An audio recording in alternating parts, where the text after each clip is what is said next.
Garlinghouse is late. Where the hell is he?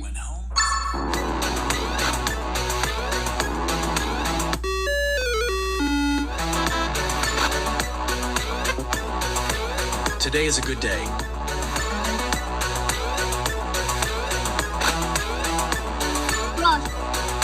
Red, you came. The deal is off. He's not the MIT Gary.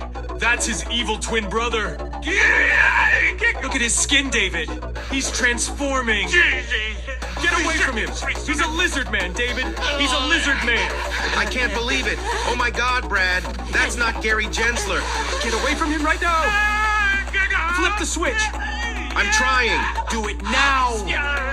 It's stuck. Flip the fucking switch.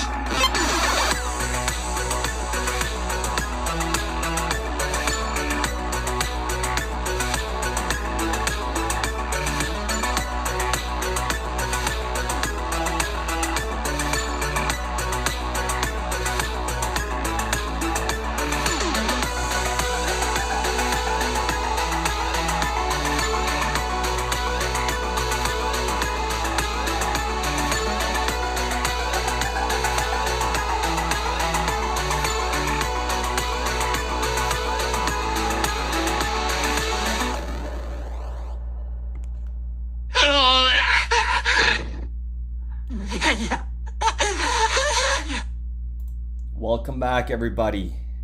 We are back. We are just waiting for Brad Garlinghouse to step into the building. Go ahead and smash that like button, ladies and gentlemen. Brad Garlinghouse just hopped in his Lambo, and he should be here any minute now. We're going to go ahead and start this very soon as it's underway. This is going to be absolutely crazy. This is live. Shout out to Tony Edward from Thinking Crypto Podcast for putting this one together. This is going to be absolutely crazy. I can't believe he managed to put this together. I'm very excited. Let's see what he has to say. But we have Brad Garlinghouse for you guys tuning in. He will be stepping in, joining a podcast, an interview with Tony Edward. So we are moments away, just minutes away actually. It should be going on right now. Let's go ahead and do a little refreshment. But it's live. It's live.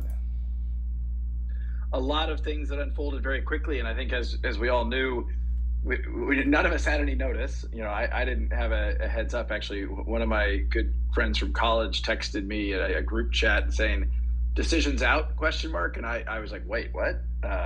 Anyway, so it all unfolded very quickly, and it made for a very busy day, but fruitful. And you guys have heard me say some of this via my tweets yesterday, but I think it's a huge win for Ripple, but it's a huger win for the industry, and I can't really understate that because we've spent so much time under assault by this SEC, and they haven't lost. And to have them, put in check at least to some degree, I think is incredibly important for the U.S. crypto market. So, Brad, as an entrepreneur and innovator, trying to build a company. To this day, I'm still kind of surprised that a government agency acts in this fashion. You obviously have met with the SEC, you've had different experiences. Are you surprised that the government and certain aspects of the different agencies like the SEC act in this fashion? Yes, I am surprised. I'm disappointed. I'm jaded. I'm not historically one to really subscribe to some of the more conspiratorial dynamics. And I say that, and not that I'm devoid of that, but just it's not something that I have focused on. And look, it's hard not to watch what has happened here and just be like, wait, you're kidding, right? Like, I mean, people joke to me that, like, is there going to be a movie about this? And, when this started, I was like, that's silly. And now you kind of look at it like there is some serious drama.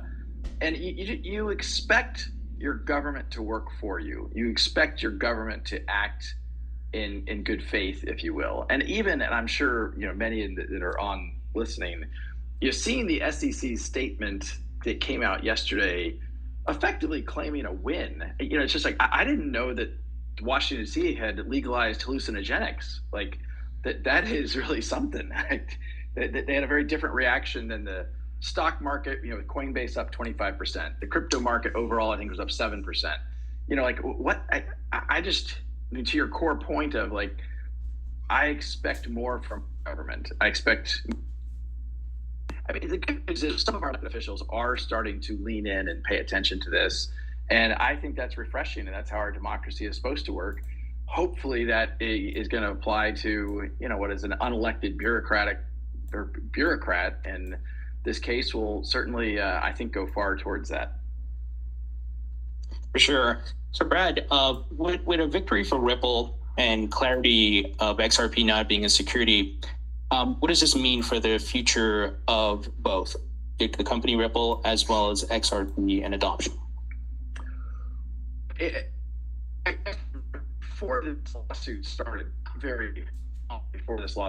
at the digital asset after Bitcoin, and XRP has been an artificial external factor that's down. The fact that XRP, for all intents and purposes, didn't trade for 2.5 years in the United States. So I think this is extremely positive for XRP, a kind of L1 as the speakers. And there are a lot of advantages to the XRP ledger that I think people haven't been able to take advantage of in light of the SEC case. Hey, Brad. Hey, Brad, I apologize for interrupting you. You're breaking up a bit. I apologize. Let me, I've got my AirPods in. Let me maybe take off my AirPods and see if that helps. Hold on 1 second.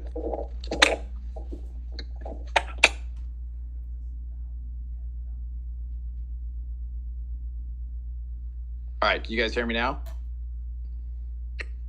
All right, sorry for that. Hopefully that works a little better. If not, don't hesitate to. I see a thumbs up out there. Thank you. You don't hesitate to interrupt. And now, of course, I totally lost my train of thought on what I was saying. But remind me where we were. Oh, sure. I think the what is the ruling, the implications, and for the future of Ripple as well as XRP? So, look, the implications for XRP, I think, are profound, right? So we've had this artificial pressure kind of sitting on top of us. That weight is lifted. It was a very, very, very heavy weight, but based upon a very, in my opinion, bloated bureaucratic organization sitting on top of us. So that's, I think we're going to see more entrepreneurs, more developers starting to participate in the XRP community, the XRP ledger activity. That's fabulous. And as I think I was saying right before I was breaking up, the dynamic, there are dynamics of the XRP ledger which are far more efficient and make it better for certain use cases. And I think that'll be good for the whole community, period. For Ripple, look, somewhat similarly, obviously our technology stack is really built on top of the XRP ledger. And we'll continue to invest heavily. There's things we haven't been able to do that now we have clarity. Again, if you go back years, I've been the words, I want a level playing field and I want clarity for the XRP community and really for crypto overall. We really have that now, and that's profound. I think I was right starting to say when I was breaking up, I don't know if it's an irony or how exactly to describe it, but the fact that now that there are really only 2 digital assets that are cleared in the United States, officially cleared, Bitcoin and XRP. Now, I don't view that as a good thing. I just view that as a statement of reality of where we are right now, and I think it does call upon elected officials to lean in and make sure that dynamic, that because they sued us and we got clarity and they've given clarity to Bitcoin, they won't even now confirm after having said it previously about ETH. So look, I think it puts XRP in a really unique position that and it lets Ripple do things we couldn't do before. And one of the things that was asked internally yesterday, we've obviously focused a lot about our non-US hiring and non-US growth. And, how does that change now? And, certainly it makes it easier to go out and pursue U.S. customers.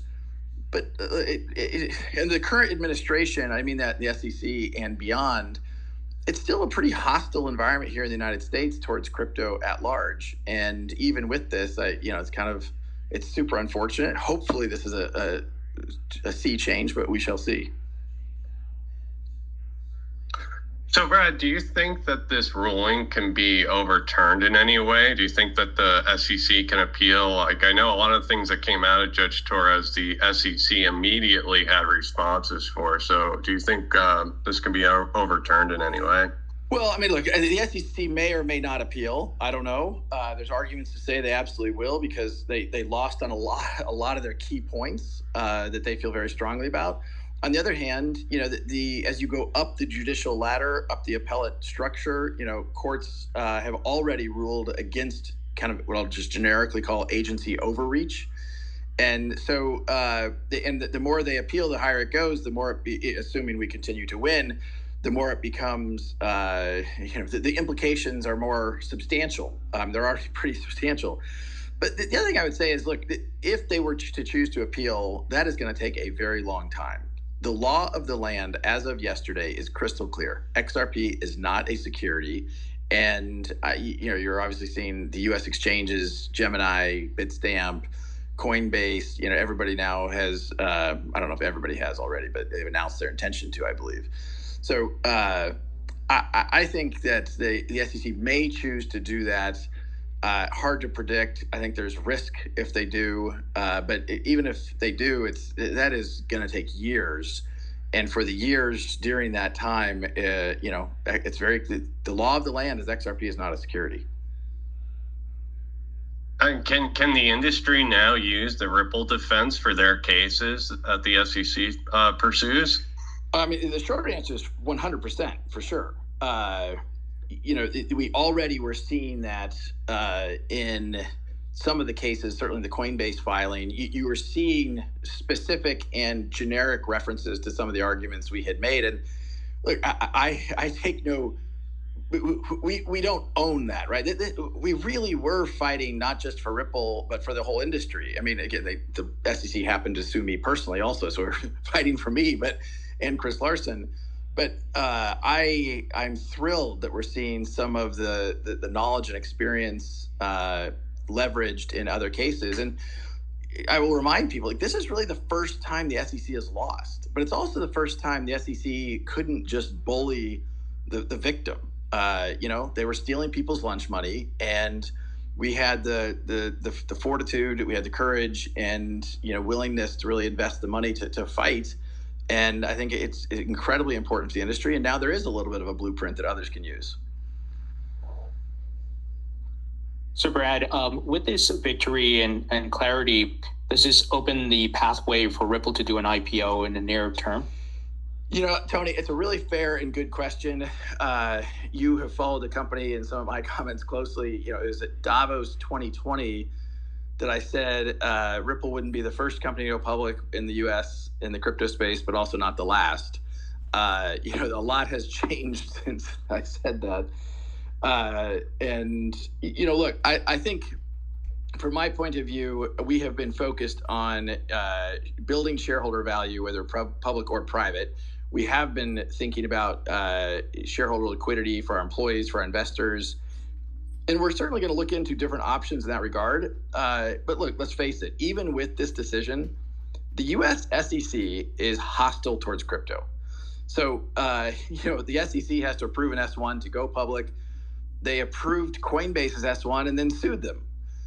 I think if you were to ask Brian Armstrong, is he glad that he went public in the United States, he might be careful with his words, but he might not have a clear answer that was the best choice. And so we are not in a hurry towards that end, but I'll go back to what I said at the beginning. Shareholder liquidity and shareholder value are what we're trying to do here, and we'll continue to do that.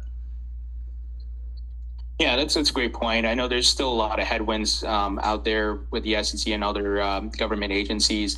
So on that note, in getting the United States on track to proper and clear comprehensive regulations, there are quite a few bills out there. Tom Emmer has put out the Securities Clarity Act. Patrick McHenry and Glenn Thompson put out a draft bill. Lummis Gillibrand resubmitted their bill yesterday. Any thoughts on any of the bills? I don't know if you got a chance to look through them, and what might be a clear leader and offer the best solutions? Look, I think it's incredibly encouraging, and I saw some public tweets from some of the names you just mentioned yesterday about the Ripple case specifically. and I think it's great to see them reintroduced. I think the decision in our case is going to spur more conversations in DC because of this, and that is also very good news. What's been frustrating to me throughout this process is that the SEC, who's supposed to work for the people, not just accredited investors, has really, again, kind of lost their way. Like I'll remind everybody who's listening, the SEC's mission statement starts with the sentence, protect investors. I think that when I think about the bills introduced, there's a little like, another thing that could happen is the SEC could actually go back to really understanding why they exist.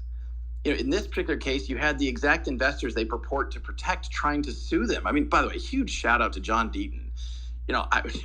I have met him once really in person, and we intentionally kept our distance during this process. But, you talk about people who have been incredibly impactful. A big shout out to John. If you don't follow him on Twitter already, you should be. Anyway, I guess, Tony, I think, Tony, you asked that question. I didn't totally answer the question. There isn't one bill that I look at and say, well, that's perfect. I don't think perfection should get in the way of progress.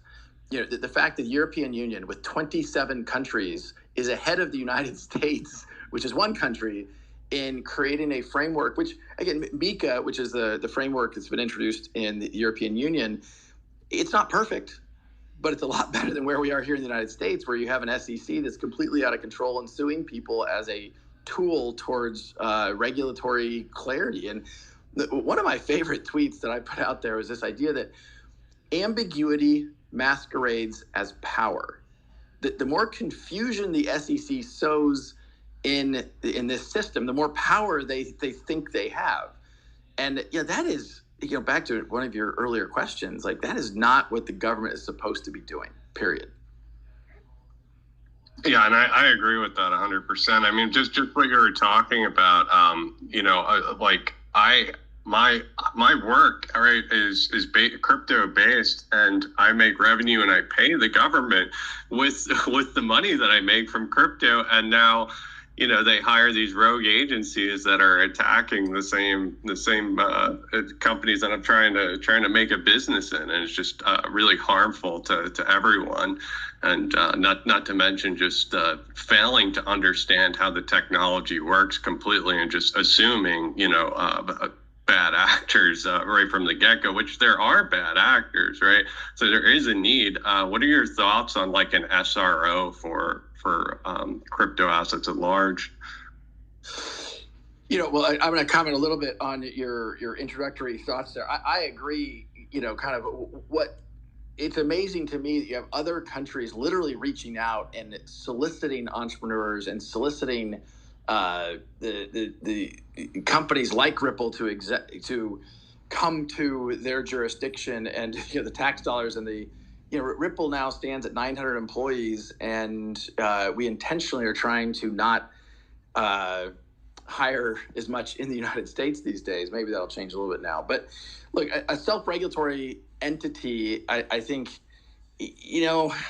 I probably don't know that I have seen or think it's likely to be successful as compared to actually the government and maybe even the SEC doing the work. Like, they're spending so much money and hiring more litigation attorneys.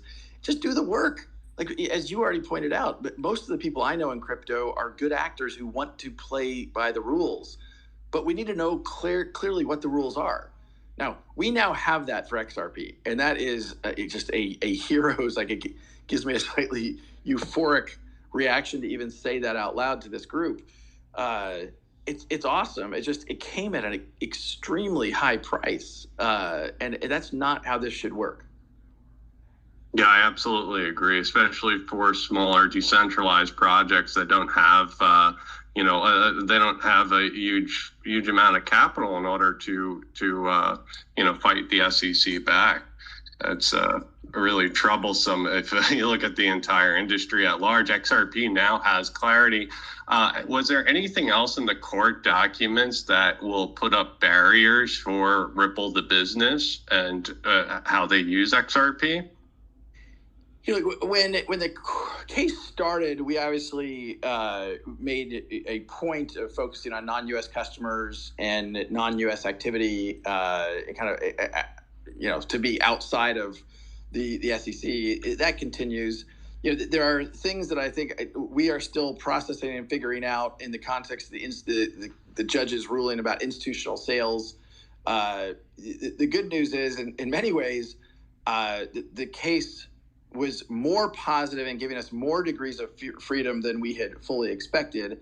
However, there's a couple things we were kind of surprised by.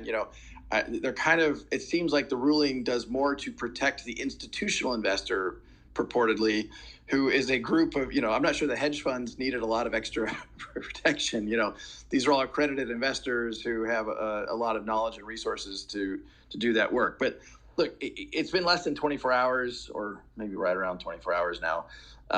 So the team at Ripple is still evaluating some of the next steps, but we're feeling very good about the opportunity ahead. And if you think about the SEC statement about they're pleased with the win, you're like, well, the SEC brought 3 lawsuits: one against Chris Larson, they lost; one against Brad Garlinghouse, they lost; one against Ripple, they mostly lost. And again, I'm guessing many of the people listening will remember I said a long time ago, we would have settled this thing so long ago if they simply would have agreed on a go-forward basis, XRP is not a security.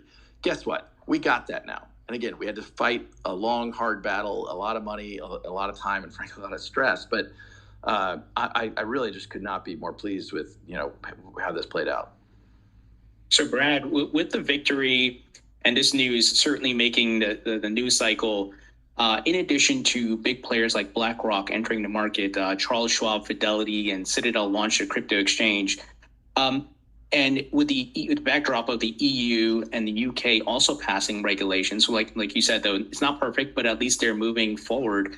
Do you think it adds some level of urgency for Congress to act sooner than later? Well, I think absolutely. And I think you did see a couple of, small examples of tweets, about that yesterday. I saw one that I think I retweeted from Tom Emmer. It doesn't make sense. I'm not going to be upset about the fact that XRP and Bitcoin are now the only two that have clarity, but that doesn't make sense. And as I've said, this was a fight for the whole industry. So it just strikes me that this should be a call to action to more of the elected officials. I did hear in a positive way from a couple of our elected officials in Congress yesterday in a very positive way. And so I'm hoping this catalyzes. I also want to be respectful of the legislative process. It's not easy. Frankly, I think what happened with FTX and how much Sam Bankman-Fried was leaning into Washington, it was a setback for the whole industry, for sure. But, hopefully enough time has passed and decisions like this highlight the need for Congress to act, that we'll see some activity. For sure. Brad, I know you only have about 20 minutes. I'm assuming you have to drop soon. Maybe final question here for you before I let you go. Folks want to know, are we doing any official party celebration, location, time? I have no announcement on that yet. But look, this community deserves to be celebrated. The overreach by the SEC and just the totally clarity of the SEC putting politics ahead of policy, and this victory has to be celebrated. As I said earlier about one of the lawyerly comments, it's been 24 hours. I will confess to you guys that one of the frustrating things, I was pretty optimistic all along, as I shared publicly, that we would prevail here. But one of the hard things is you can't really plan a party when you don't know for sure that you're going to get the decision you want or when you're going to get it. So let the planning begin. And Team Ripple will definitely take point, but we fully intend to celebrate this and celebrate all of you in a material way. So stay tuned. Awesome. Final question here, I promise, before I let you go. I was thinking about this, and you mentioned John Deaton before, and then how XRP holders came together to play a part in this lawsuit and have our voices heard. It seems like there's a new dynamic here, and it's I think John Deaton mentioned decentralized justice, and it's analogous of crypto, right? As you could be across the globe and hold a token and be part of a set blockchain and be part of a community. What do you think about that? It seems like this is a dynamic that's going to continue to grow in the token economy that we're headed to. I hope I do a good job of answering all your questions. And I'll say up front, I don't have a good answer for that one. Look, Ripple has always kind of started from the point of view that even if we don't agree with all the rules and laws around the world, we will abide by them. And I think, some, and I may personally have, as a human, as Brad Garlinghouse, I may have strong opinions about X or Y or Z, but what I'm trying to build with Ripple, and we have just an amazing team of people, we have to act within the rules and laws that exist. And so, decentralized justice, like the judicial systems live by the authority of nations and nation states. And, that means that we may see a future that changes, but, for as far as I can see, the borders and laws matter, and Ripple will always do our very best to be respectful of that. And again, the reason why I feel such kind of elation about this is we were clearly trying to do that here. And, I think that you all saw that in terms of, going in and meeting and being transparent. And then I think there were some tweets recently about pointing out that Ripple's transparency ended up, sort of backfiring against it, and that was used against it. And that's just not the way this should work. But look, I like the kind of the meme, if you will, of decentralized justice. It's an interesting concept. I just don't know that it's realistic in my lifetime. Brad, thank you so much for taking the time. I know you got to go. I appreciate you. And looking forward to maybe having you back on as you plan this party. All right. Sounds perfect, guys. Thanks for having me. Thanks, Brad, for coming on. Well, that awesome. Folks, I apologize I wasn't able to. Well, that, ladies and gentlemen, was your Brad Garlinghouse, and we're going to end this stream off with, you guys already know, Oscar Resson. He wasn't late, but take a listen. We're going to end this off. We're going to come back with a massive video, folks. I want you guys to stay tuned. When you guys see this video, you guys are going to see exactly where this is headed towards. It's involving BlackRock. It's involving what Brad Garlinghouse just said about Bitcoin and XRP being the only regulated digital asset for the next 2 years. Well, he didn't say the next 2 years part. That's what Craig DeWitt said. But this is now what's going to happen. There's going to be a cleanup. There's 25,000 digital assets out there, right? Now, what are the next steps for the SEC? How are they going to clean up that 25,000, folks? I remember getting into the sector, there was like 200. 25,000 assets. What is it going to take to flush these out and have the top 10? But ladies and gentlemen, we're going to finish it off with this video, and then we'll be back within a couple of hours with a massive video that I've been working on. Garlinghouse is late. Where the hell is he?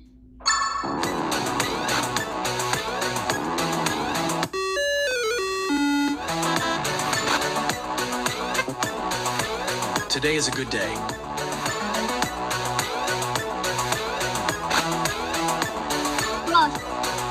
Red, you came. The deal is off. He's not the MIT Gary. That's his evil twin brother. Look at his skin, David. He's transforming. Get away from him. He's a lizard man, David. He's a lizard man. I can't believe it. Oh my God, Brad. That's not Gary Gensler.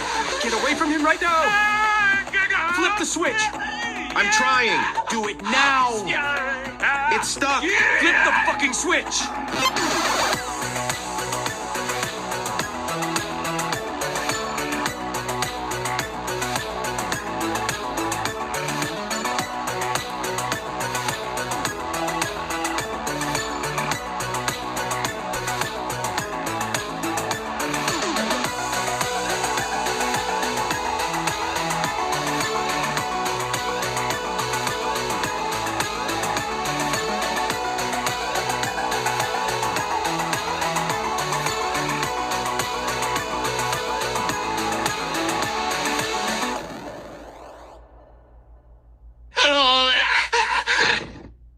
Yeah.